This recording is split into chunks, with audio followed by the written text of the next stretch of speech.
Do you know how to check to see if your Apple AirTag is about to die? What about changing the battery? I'm Kurt the CyberGuy, and AirTags are extremely handy when it comes to keeping track of your luggage, your keys, your pet, whatever it may be. However, there does come a time, usually a little under a year, mine actually went a little bit longer, when the AirTag's battery needs to be replaced. Usually you'll receive a notification on your iPhone that your AirTag battery needs to be replaced soon. First, here's how to do it. It's so easy. Open the Find My app and tap the Items tab. Tap the AirTag that you want to check, and if the battery is close to dying, you'll see an alert that says low battery and a prompt to replace it. If you see this alert, press down on the stainless steel battery cover of your AirTag and rotate counterclockwise with 2 fingers until the cover stops rotating.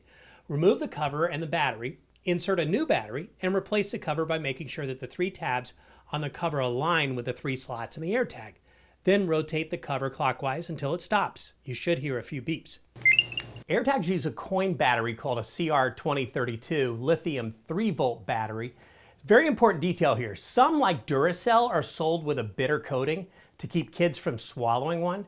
That bitter coat, unless removed with an alcohol wipe, for example, will have trouble making contact with an AirTag.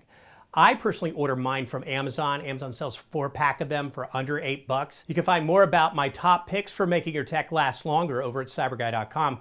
While you're there, sign up for my free newsletter.